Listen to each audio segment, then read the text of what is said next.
안녕하세요. 도장깨기TV 역사깨기 1화 2편 한국어는 우랄 알타이어인가?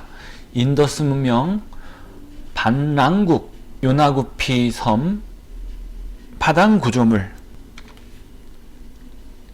알타이 제어라고 해서 이 색깔을 칠한 이 지역에서 알타이 제어를 쓴다고 합니다. 퉁구스어파, 몽골어파, 튀르크어파로 구성되며 학자에 따라 한국어와 일본어를 포함시키기도 한다. 기분이 썩 좋은 표현은 아니에요. 포함시키기도 한다. 뭐 자기네들 필요에 따라서 포함시키고 필요하지 않으면 포함시키지 않는 이런 느낌이 좀 강하죠. 알타이 제어란 말은 바로 카자흐스탄 동북부와 몽골 서남부를 가로지르는 이 알타이 산맥, 여기에서 그 언어가 시작됐다라고 주장을 하는 건데 근거는 없습니다. 이 알타이 제어에 속하는 언어는 이 부분과 같은 특징을 갖는다고 합니다. 언어 자체에 대해서 설명을 드리려고 하는 건 아니니까요. 필요하신 분은 정지해서 보시거나 위키백과 등을 찾아보시면 잘 나와 있습니다. 이러한 특징이 있지만 하지만 유럽만 해도 주변의 나라 사람들과 서로 이야기가 통하고 또 유럽 사람들은 주변 나라 언어까지 해서 3, 4개어를 쉽게 합니다. 하지만 우리나라가 과연 일본어나 몽골어나 카자흐어 등등 쉽게 하는 사람이 있나요? 왜 유럽은 같은 어족이라 쉽게 서로 말을 배우는데 우리는 전혀 그렇지가 못할까요? 리슈만님의 블로그 교과에서처럼 우리 한국어는 우랄 알타이어족일까 해서 그 우랄 알타이어족이 아니라는 내용을 모음조와 자음법칙, 두음법칙, 말음법칙 등등을 들면서 역시 아니라고 이야기를 했고요. 이거에 대해서 궁금하신 분은 리슈만님 블로그를 가시면 됩니다. 인도 유럽 어족의 수사들이다. 동일하진 않지만 유사한 것들이 보이고 음운이 규칙적으로 대응되는 것을 확인할 수 있다라고 하지만 알타이 어족에 속한다고 주장하는 투르크어, 고전 몽골어, 만주어, 중세 한국어 이렇게 쭉 비교를 해봤을 때 유사성이 발견되지 않는다고 합니다. 딱 봐도 공통점이 없어 보이죠? 한 언어가 다른 언어와 같은 계통인가 하는 것은 기본 언어 중에서 공통되는 요소가 있어야 한다라고 규정을 하고 있습니다. 방금 보신 대로 수사 등 이런 기본 언어에 대해서 공통적인 요소가 있어야 된다. 우리나라 말이 일본어, 터키, 몽골, 만주와 유사한 점이 많은 것은 분명 있다. 그러나 같은 계통이라고 말하기는 기본 언어가 단 하나도 딴 언어와 같은 것이 없기 때문에 문제인 것이다. 적어도 어떤 언어군과 같은 계통이라고 하려면 기본 어휘 중에 상당히 같은 부분이 비슷해야만 같은 계통이라고 주장할 수 있는 것이다. 터키어와 몽골어 그리고 만주어 사이에는 기본 어휘가 같은 것이 많이 있는데 한국어에는 하나도 그런 예가 없다고 하고요. 차라리 일본어는 터키, 몽골어 기본어가 같은 것이 몇 개가 발견되었으나 한국에는 단 하나도 없으니 더욱 우리 입장에서는 문제가 크다라고 이야기를 합니다. 순수 한국어와 비슷한 것을 좀 더 연구해보면 차용어에 지나지 않는다는 것을 알게 되었다. 즉 외래어라는 거죠. 우리 민족이 한반도로 이동해 오는 도중 터키, 몽골, 만주어를 쓰는 민족과 가까이 사는 과정에서 빌려온 말에 불과한 것이다. 거기를 지나왔다거나 교류를 했다거나 이런 과정에서 차용을 했다는 것이죠.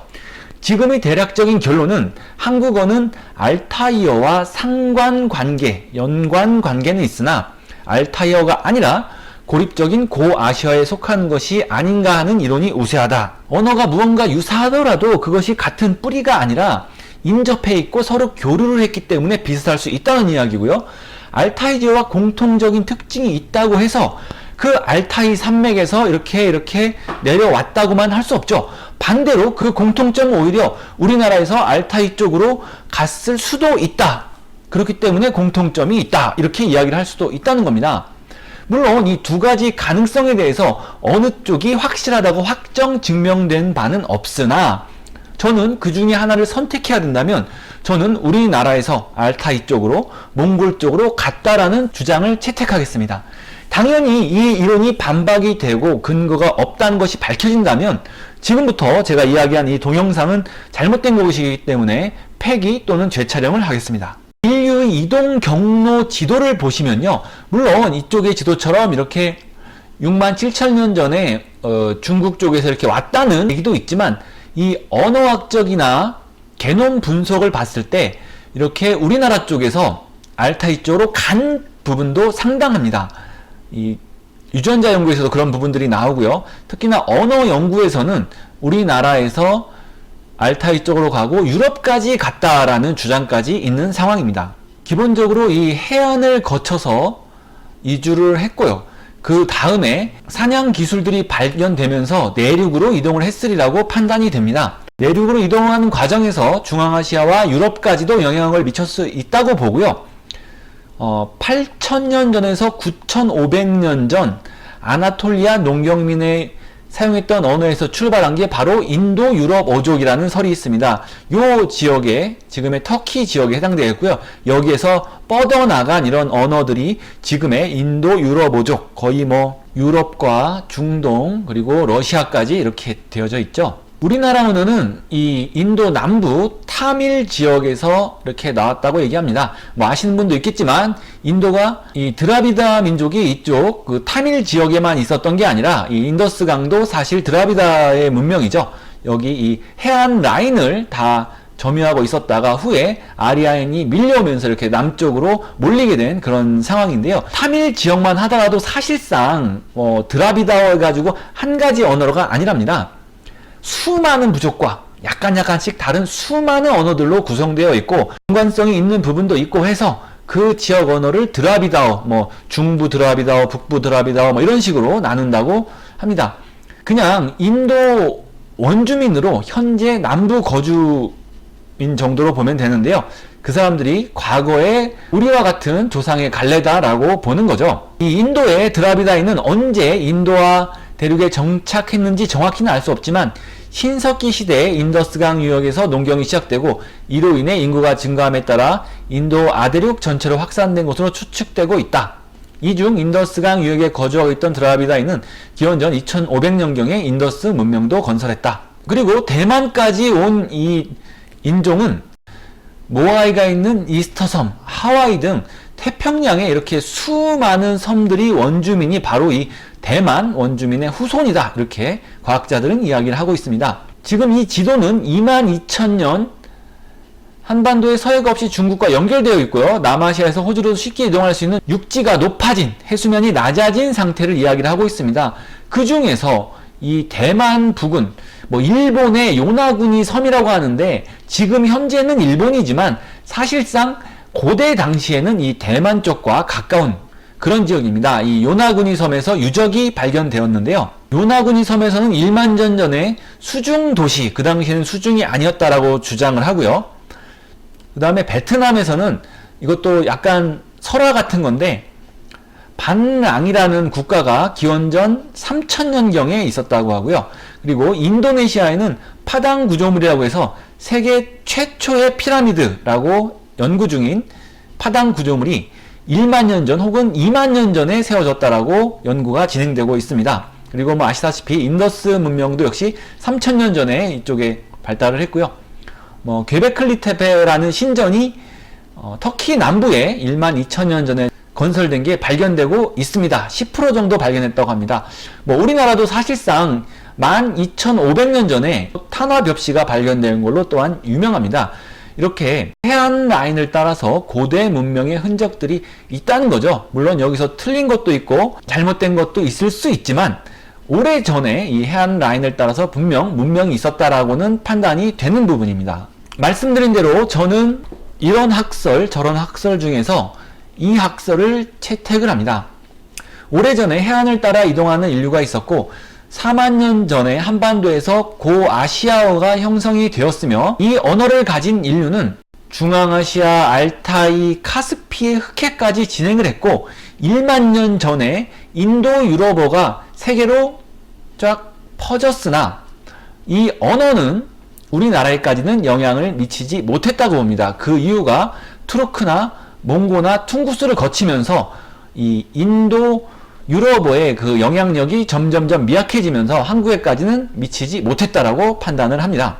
한국어는 고려시대에 어느 정도 몽골어의 영향을 받았을 걸로 생각이 되지만 그 당시에 인도 유럽어가 몽골어에 있었다라는 보장이 없기 때문에 역시나 인도 유럽어의 영향은 거의 없다라고 판단을 합니다. 인도 유럽어의 영향을 받기 전 몽골어나 퉁구스어와는 한국어가 유사성이 있었을 수도 있다라고 판단이 되지만 그 후에 인도 유럽어의 영향을 받은 몽골어나 퉁구스어하고는 한국어하고는 좀 다른 성향을 보인 게 아닌가라고 판단이 됩니다.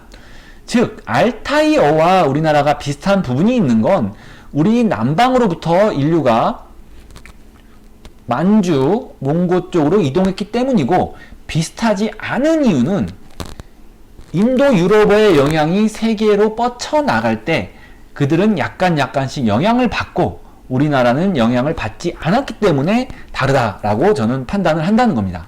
이것은 저 도장깨기가 채택한 역사일 뿐입니다. 물론 학설 중에 하나일 뿐이고요. 완벽한 증거가 없습니다. 완벽한 증거가 있다면 다른 학설들이 다 사장이 됐겠죠. 하지만 아직 모르는 거고요. 다른 학설들이 더 증거가 있다 그렇게 나오면 당연히 주저없이 그것을 채택할 것입니다. 하지만 지금 제 채택한 거에 대해서 반론을 제시하시려면 스스로에게 한번 물어보시길 바랍니다. 유럽 어족끼리는 쉽게 이웃나라 말을 배우는 반면에 우리말이 우랄 알타이 어족이라면 우리는 그 동족어에 해당되는 몽고나 카자흐어나 터키어 왜 쉽게 배우지 못하는지 대답을 해주시면 됩니다. 만일 당신이 저보다 덜 불합리한 이야기를 해준다면 저는 그거를 채택할 것입니다. 예, 참고로 중국어는 티베트어와 미얀마의 버마어와 함께 중국 티베트어족에 속한다고 하고요. 한국어와 일본어가 서로 친척이라고 인정할 만한 근거가 없습니다. 일본어가 굉장히 특이한 편이에요. 이것도 아니고 저것도 아니고. 고대 한국어 기록이 적은 이유도 있겠지만 결정적으로 기초의 규칙적 대응이 부족하기 때문이다. 그러면 일본어와 한국어는 어째서 비슷한 걸까? 위에서도 나왔죠. 먼 옛날에 갈라진 친척 언어보다는 이웃한 뒤 오래 함께 살아오다 보면 뭐 일본 사람하고 뭐 저쪽 경상남도 쪽하고 이렇게 교류를 하다 보면 언어가 어느 정도 닮게 되는 것이 당연하다. 이렇게 해서 언어의 동조 현상이라고 합니다. 일본에 대해서도 제가 한번 채택을 해보면 일본의 이 사할린 이쪽이 아이누족이라고 합니다. 아이누족인데 일본이 그 언어가 보급될 당시에 아이누족의 영향을 확 받아가지고 이 아이누족 언어와 가장 비슷하고 그 다음에 뭐 한국어라든가 드라비다어라든가 이런 것들이 짬뽕돼서 이 일본 언어가 여기저기도 아닌 이런 언어가 되지 않았을까라고 저는 생각을 합니다. 이제 1-3은 우리나라 고대사에 가까워 왔습니다. 많은 준비 시간이 필요할 것 같고요. 어떤 것부터 할지 지금 상당히 고민 중입니다. 역시 댓글로 추천을 받겠습니다. 도와주시면 감사하겠고요. 뭐 누차 말씀드리지만 저의 동영상의 내용과 어떤 대화를 원한다든가 정보를 공유한다든가 항상 열려 있습니다. 댓글로 이야기해 주시고 만약에 필요하다면 실시간 방송을 통해서 토론도 해볼 생각입니다. 단 자기가 무조건 맞고 네가 하는 말은 틀려 너는 왜 이걸 모르냐 이런 패턴과 그냥 뭐 단편적인 이야기 하나만 툭 던져놓고 이게 맞다 이런 어처구니 없는 방식은 배제합니다. 예, 오늘은 여기까지고요. 같이 함께 해주신 분들 대단히 감사합니다.